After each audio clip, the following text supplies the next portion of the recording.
Welcome to Okaloosa Eye on Crime, and this month we're trying to track down burglars, and more burglars. That's exactly right, because sadly 'tis the season for stealing. A lot of thieves looking for ways to get their hands on some quick cash, and local law enforcement's also looking to identify 3 armed intruders responsible for a local home invasion robbery. So let's get started on some of these bigger crimes. And first up, the Walton County Sheriff's Office is searching for a suspect that was involved in a robbery at the CVS Pharmacy on South Holiday Road in Miramar Beach at about 10:25 a.m. on Monday, December 11th. Deputies responded to a 911 call regarding a robbery at the pharmacy. Now, witnesses told investigators that a white male wearing a dark colored jacket and beanie approached the clerk. The pharmacy counter displayed a note demanding all the pharmacy's oxycodone and no one would get hurt. Now, he did keep one hand in his pocket, insinuating that he was armed. He fled on foot, and they were unable to track him, but they do believe he may have had access to a vehicle and got away that way. So anyone with information, give the Walton County Sheriff's Office a call, or of course you can always call Emerald Coast Crime Stoppers anonymously. And next up, the Okaloosa County Sheriff's Office needs help identifying a pair of convenience store burglars who got away in a car with peeling paint on the hood. That might be a clue. They're trying to identify these 2 men that burglarized the Sunoco on Highway 90 in Milligan on December 7th.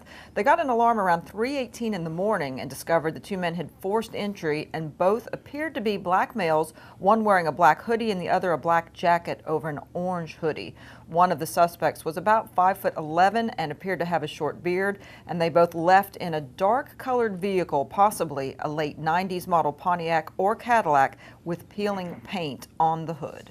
Kind of a unique vehicle, too. So if you know who that is, give us a call, 863-TIPS or EmeraldCoastCrimeStoppers.com. Now, next up, the Okaloosa County Sheriff's Office is trying to identify this man and woman who used a credit card that was stolen during a smash and grab vehicle burglary over on Scenic Highway 98 in Destin back on November 25th. They were seen driving what appears to be a gold Jeep Commander. Anybody with information, of course, Emerald Coast Crime Stoppers. Okay, and on this next one, we don't have any photos, and I think this is a home on, is it Tokalon Court near Fort Walton Beach. There was a home invasion robbery with 3 intruders that came into the house, and they had 3 adults and 2 kids just sitting there watching television about 6:40, and this was at 901 Tokalon Court. When the men came in, demanded money and some other items, a visitor at the home actually tackled one of the intruders, and during this struggle, the intruder fired a gun at the individual, but luckily he missed him. Another person was taken to the Fort Walton Beach Medical Center, however, because he was pistol whipped by an intruder. So this is obviously a case that we'd love to find the suspects on. If anybody's got any information, please contact Crime Stoppers. Yeah, scary situation. Fort Walton Beach police are trying to identify a bicyclist, reference some vehicle burglaries. On November 29th on Buck Drive in Fort Walton Beach, the victim's vehicle was burglarized by the suspect seen here in these black and white photos. Now, a few days after the burglary, the victim saw the subject in the color photo in his neighborhood and took the photo because he believes that is the male that burglarized the vehicles. And now we're moving on to Crestview, where the police there need help identifying a business burglar. They want information from anyone that has anything on the Keep Safe Storage Office building burglary located at 101 Hospital Drive. This happened back on December 15th around 3:40 in the morning, and a white male suspect was seen on video wearing a gray hooded sweatshirt, BDU-style pants, and some low-top Nike sneakers. He looks to be between 5'6" and 5'8" with medium-length brown or black hair. So Crestview PD is hoping that someone out there has got some information on that. And we want to remind folks too that you can go to EmeraldCoastCrimeStoppers.com and browse through the unsolved cases, and of course like us on Facebook because we post everything on there, lots of photos, of course fugitives, and several of these cases. So lots of ways to find out who we might be looking for, what cases we're trying to solve. Keep up with what's going on. That's right. Now, 40 years of service, that incredible milestone was reached this year by former OCSO Captain Paul Brown, who is currently the armorer for the agency, and Posse Captain Terry Watkins. Both, in fact, were recently honored by Sheriff Larry Ashley for their outstanding service. Captain Watkins started his journey with the Posse back when the average cost of a house was $49,000, and the first episodes of Saturday Night Live aired. So take a look at this.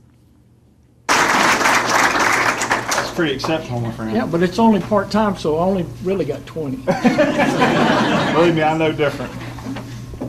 But tonight I want to mention an unbelievable milestone in selflessness. Terry has given 40 years to the Posse. if we can all give Terry a big hand, I appreciate it.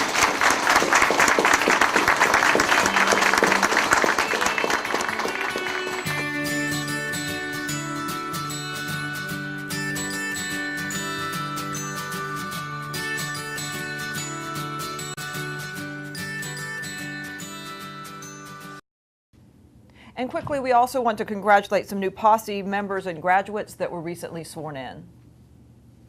Discriminate on purposes of height. All right, so are you all ready to take the oath? Okay, I need you to raise your right hand and repeat after me. I hereby state that I am a citizen of the state of Florida. I am a citizen of the state of Florida.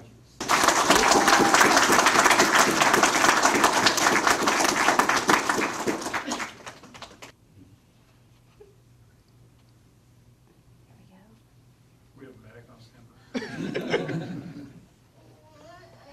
Let's give him a hand.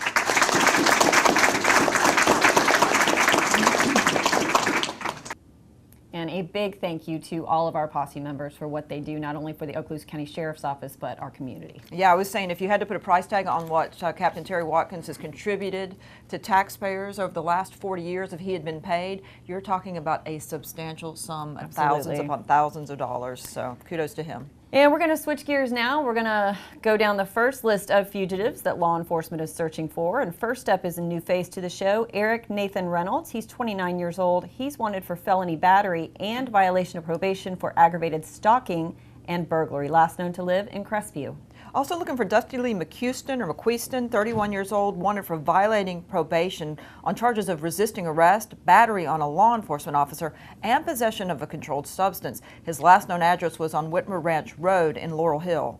34-year-old Irvin Marcellus Jackson is wanted for violation of probation for dealing in stolen property, burglary, and grand theft, last known to live on Mandy Court in Shalimar. Would really like to be able to put handcuffs on this next individual, Caleb Ladurgettis. He's wanted for violating probation for lewd and lascivious battery on a victim under 16.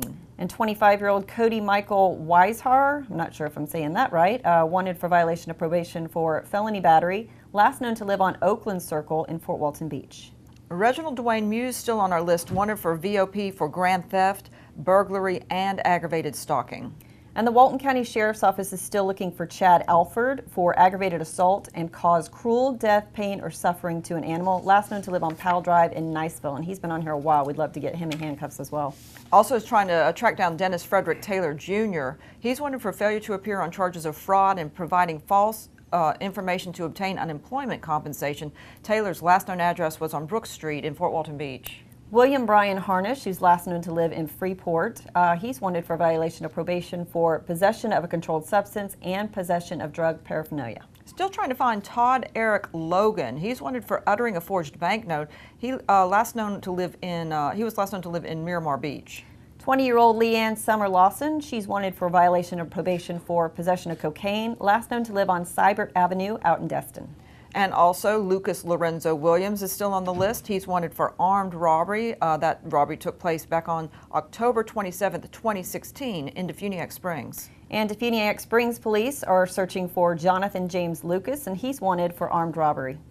And contact us if you know where to locate Timothy James Howard. Howard's wanted for larceny, resisting an officer in recovery of stolen property, and failure to appear on a fraud charge.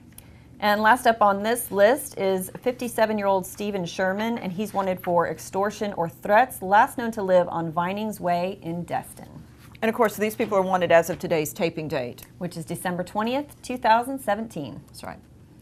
It's been nearly 45 years since the body of a Niceville teen was found in a shallow grave on the Eglin Reservation. But investigators are not giving up hope that the mystery of who killed Deborah Espy can be solved. And they're also hoping that someone who's watching this show right now has the information that they need.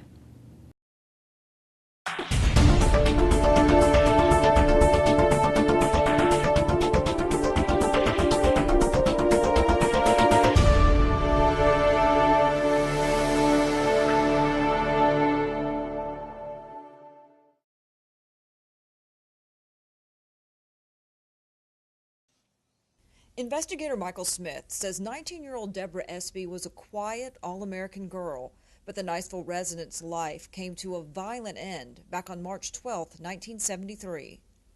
It started as a missing persons report. The father of Miss Espy had driven her to college that morning, and she was due home that evening. She never showed up. This was in March of 1973. The father contacted the police department and in turn the sheriff's department and reported her missing, and just, was frantic, didn't know what had happened to her. And then approximately a month later, in April, there was a military member that was out riding a motorcycle out on the range and came across a shallow grave and actually could see part of her legs protruding up out of the ground. And of course he notified law enforcement that he had found this grave, and they exhumed it, and she was identified through her dental records as Deborah Espy. Deborah died from blunt force trauma to the head. She also had a broken jaw, and investigators suspect she was sexually assaulted. She had been known to hitchhike, but Smith does not think she would have accepted a ride from a stranger. Based on the interviews that I've read so far, she was a pretty shy person, pretty quiet, and would not have gotten into a car with somebody she didn't know. So my personal belief is that it was somebody that she was acquainted with. Smith says the sheriff's office is reanalyzing the evidence in this case and looking for any new leads that the public can provide. If there's anybody that has any information, no matter how old it is, no matter how many times it's been looked at, we'll look at it again. If you have any information on the murder of 19-year-old Deborah Espy of Niceville in March 1973, please contact the Okaloosa County Sheriff's Office at 850-651-7400 or Emerald Coast Crime Stoppers at 850-863-TIPS. Again, investigators believe Espy may have known the person who took her life, so if you've got any information on this case, please share it. Next up, going with some more of our fugitives that we're trying to locate, Pamela Shute is wanted by the Walton County Sheriff's Office for trafficking in a controlled substance, possession of a controlled substance by misrepresentation, fraud, forgery, or deception. That's a mouthful, and last known to live in Santa Rosa Beach. And deputies are still searching for Edward Lamont Fountain, who's 37 years old. He's wanted for failure to appear for carrying concealed weapon, possession of a weapon or ammo by a convicted felon, possession of a controlled substance and narcotics equipment, and driving while license suspended revoked. Wow, laundry list there. Last known to live on Wilson Street up in Crestview. And you can earn a cash reward if you know where to find Willie Maurice Floyd and can give information that leads to his arrest. He's wanted for coordinating in a retail theft over $3,000 and possession of anti-shoplifting control devices. And 22-year-old Seamus Mason Cotner Marshall is wanted for violation of probation for battery and fraud. He was last known to live in Mariester. George Monroe Emmerich's been laying low because he's been on our list for quite a while now. He's wanted by the Sheriff's Office in Okaloosa County for violating probation on charges of domestic violence, strangulation, and aggravated battery. And Fort Walton Beach Police are still searching for 46-year-old David Brent Evans for credit card theft and fraudulent use of a credit card. He was last known to live out in Freeport. And we're going to celebrate when we can take Alexis Wilmer Mondragon off the list. He's wanted by the Okaloosa County Sheriff's Office for sexual battery, sexual offenses against a child, and lewd and lascivious molestation. His last known address was Spencer Drive in Fort Walton Beach. Yeah, sure would like to get him in custody. Now, a new face to the show is Teague Andrew Frost. He's 38 years old. He's wanted for failure to appear for possession of cocaine and possession of a weapon or ammo by a convicted felon. The Walton County Sheriff's Office is trying to locate Brittany Linnell Sanders. She's wanted for VOP on charges of creating, using, or possessing counterfeit credit cards with intent to use counterfeit information. And call 863-TIPS if you know where 22-year-old Joshua James Picard is. He's wanted by the Walton County Sheriff's Office for violation of probation, for possession with intent to sell, manufacture, deliver a controlled substance, possession of marijuana, and possession of drug paraphernalia, last known to live in Depuniac Springs. Juan Ramon Marquez, next on the list, wanted by the Fort Walton Beach Police Department for trafficking in stolen property. Marquez's last known address was on Jonquil Avenue in Fort Walton Beach. 36-year-old Roderick James Rudderson Jr., who was last known to live on Mooney Road in Fort Walton Beach, he's being sought for possession of synthetic narcotics within 1,000 feet of a school and failure to appear for driving while licensed, suspended, or revoked. Also asking that you call Emerald Coast Crime Stoppers if you know where to find Mark Robert Fitzgerald, wanted by the Walton County SO for grand theft and contracting without a license. And another new face to close out this list is Stephen Gabriel Arnett. He's 36 years old. He's wanted for violation of probation for domestic violence battery and non-payment of child support, last known to live on Tupelo Avenue in Fort Walton Beach. Now, giving back to the community is an essential part of the law enforcement mission at many agencies, including the Okaloosa County Sheriff's Office. That's right. From providing donated gifts to students in need to collecting coats for kids under the United Way's Coats for Kids campaign, this season of giving has been in full swing.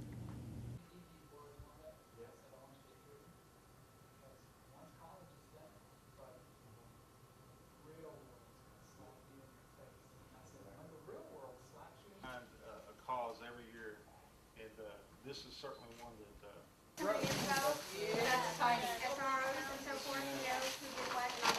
He's got it right here. The undersheriff has a box, a big box. our folks are just altruistic and always want to do something good in the community, and this is just one way, and especially during the holidays, to give back. And how many coats? Almost 2,000 coats, our school resource officers. What school raised 500? Ruckle Middle School won the contest as far as how many coats that they could raise, and we're proud of all of them for the hard work they do.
Okay, next up we're going to move into our next list of fugitives that are on the run that we're trying to locate. Remember to contact Emerald Coast Crime Stoppers and you can earn a cash reward of up to $3,000 if you have information that leads to an arrest, and these are valid as of today's taping date, December 20th, 2017. Trying to locate Austin Wade Galloway, wanted for failure to appear on a charge of burglary. Last known address, Woodwind Drive in Destin. And Fort Walton Beach police are still searching for John Henry Bonner, and he's wanted for grand theft and violation of Pawnbrokers Act and also non-payment of child support. Also hoping anybody out there's got information on how to find Daniel Arthur. He's wanted for felony neglect of an elderly person or disabled adult without causing great bodily harm, as well as possession of a controlled substance. And next up is Samuel Edward Thomas III. He's 29 years old, and he's wanted for violation of probation on the original charges of providing false information to a pawnbroker, false imprisonment, and grand theft. Tiffany Michelle Bennett is wanted for VOP, possession of a controlled substance. And 45-year-old Clifton Ray Edwards is wanted for failure to appear for carrying concealed weapon. James Anthony Williams is next on the list. He's wanted by the Walton County Sheriff's Office for violating probation on charges of possession of a controlled substance, possession of marijuana, and possession of drug paraphernalia. 40-year-old Andrea Joy Myers, she's wanted for violation of probation for theft, last known to live on Gibson Road in Fort Walton Beach. Next up is Deshaun Coward Sr. He's 41 years old and he's wanted for driving with a license suspended or revoked and non-payment of child support. And deputies are still searching for Militia Mary Keeney, who was last known to live on Airport Road in Destin. She's wanted for failure to appear for possession of a controlled substance. And we don't have a photo available on this next individual, but it's Jeffrey Nelson Grimes. He's a 52-year-old white male, and he's wanted for possession of a photograph of sexual performance by a child. Last known address was in Destin. And 48-year-old James Daniel Watford Jr. is wanted for violation of probation for hit and run at a crash involving injuries, last known to live on Pandora Drive up in Crestview. 863 tips if you know where to find Scott Danford Skipper, wanted for battery on a person 65 years of age or older. Skipper's last known address was Curvin Road in Crestview.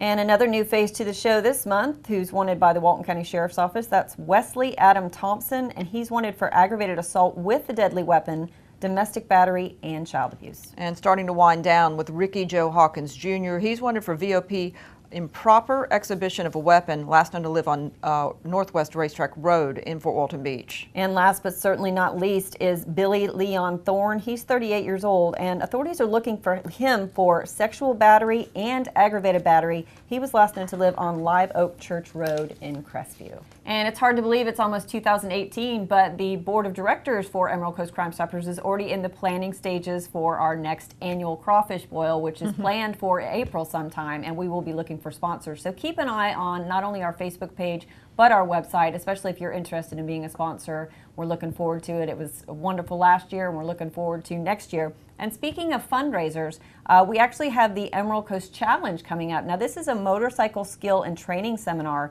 that is open to both skilled civilian riders and police motor officers.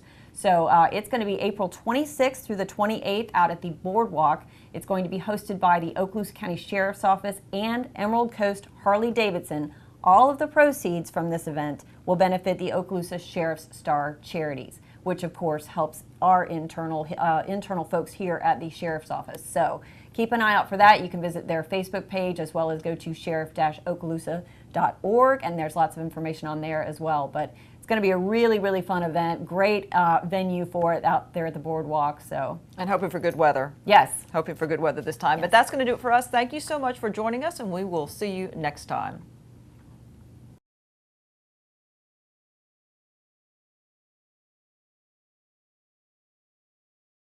Okay, when you look at 2017, what are the things that you see that you're most proud of that the agency's accomplished? Wow, Michelle, that's a difficult question because we had such a great year. Every year seems like we build on what we've done in the previous years. And this year, one of the big achievements was our communications center and our communications officers achieved accreditation in TAC communications. And it's a statewide accreditation and a huge goal. Very, very few law enforcement communication centers are state accredited. So we were really excited for them. They work hard. They're true professionals, and you know, they work behind the scenes so they don't get all the credit. So they know we love them. They're like brothers and sisters when we're on the radio. They're our lifeline, and we love to pick on each other, but we always depend on one another. Now 3-star accreditation for this agency. National accreditation, state accreditation, and now state accreditation specifically for communication. So it was a big goal. It was a big job, but they did it and achieved it, and we're certainly excited for them. What does that say to the public when you have 3-star accreditation? It says that we believe in the industry standard is what accreditation is, and it's based off empirical data. It says this is the best practices in your industry. And it's the best practices because it works, and here's the data to prove that it works, and it's the most efficient. And so to have that outside oversight coming in saying, you do what your policy says, and your policy and your standards are the best practice in the industry, it lets our citizens know that one, we have accountability, and two, we do the very best job that law enforcement is capable of doing based off of those national standards. And I know one of the other things that you were exceptionally proud of was the impact of the street crimes unit and down. Our commissioners have been good to us the last 3 years. You know, I could go into the long story about how horrible it was from 2009 to 2013, where we had a 93% increase in violent crime. We cut our budget by nearly 20%, laid off a lot of deputies during that same time period, a lot of deputies of rank, and so that we wouldn't have to lay off a lot of patrol. And it hurt us. It really did. But this Board of County Commissioners have been really positive. They understand the need. They see what happened when we cut the meager resources we had. So they've been trying to help us build that back up, and we need our citizens to help us in that regard too, because we have ailing facilities and a lot of things that we do, ailing equipment. We've certainly got a healthier fleet now than we've had in the previous 4 or 5 years, so we're happy about that. So, you know, I get asked this question in budget meetings is, what does increased resources do for you? Well, this year, you know, that 93% increase in violent crime, well, the 3 years after that, 14, 15, and 16, we had a 13% decrease from that. So, which still leaves us in the high 70% increase from 2009. But this first 6 months of this year, we haven't got the totals in yet, but the first 6 months of this year, now that we've reestablished our street crimes unit, our traffic unit, got those extra bodies in, we've had a 20% plus 20.3 or 20.4% decrease in violent crime. And that's what our citizens want to see. They want to know they're safe. They can go to a grocery store, convenience store, go wherever they want to go to and from, and that their kids are going to be safe, their wives and their families are going to be safe. And that's our goal, is to lower violent crime in Okaloosa County. And that's difficult when you have, continued increased population increases, our residential population increased, our tourist population continues to be at historic levels every year. We're the second most visited county in the state of Florida, behind Disney World and Orange County. That's a lot of people coming, and we've got the resources to handle half of it, but our folks always do more with less, and so proud of them for what they do. And you can't look at things from year to year. I know that's what we're talking about today, but you got to look at trends over time. And since 2010, I just was going over some stats. We do about 800 Baker Acts every year, just the sheriff's office. We do about almost 2,000 Baker Acts countywide. Calls for arrest were up almost 30%. Calls with notice to appear were up 24%. Calls with warrant service were up 27%. Calls requiring at least one backup unit were up 32%. Just on and on. And for our folks to be able to get out there and make their presence known at field interviews and making contact with those folks that are up to no good, and keeping surveillance on them and making sure that they're checking doors at night when folks are asleep, that it's made a difference. A 20% decrease in violent crime is huge. Again, accreditation of communications is huge. We started the year off with 24 deputies down. That's a lot of deputies to be absent. And it's just very difficult to retain deputies because we demand a professional product. We keep increasing their training and certification requirements at the state level. Criminal Justice Standards Training Commission, when I went through the academy, it was 490 hours. Now it's near a little over 900 hours. And we demand professionalism, we train at a professional level, and we still pay a vocational wage. And so until we can even that out and the media is not so negative toward law enforcement, it's going to continue to be a difficult job to hire folks, qualified folks, that meet the standard at making $37.5 a year. Where do we stand now? We're starting pay is $37.5. We've increased it twice in the last 2 years. We went from $36.5 to $37, then $37.5. And that's just to keep up with our neighbors who keep increasing theirs. But Florida is so far behind, or at least this part of Florida. The national average for a law enforcement agency starting pay is in the $50,000 nationwide, and we're still at 37. So Florida's, whether it's the Florida Highway Patrol or sheriff's offices or police departments, especially anything north of Orlando, is it's not very competitive.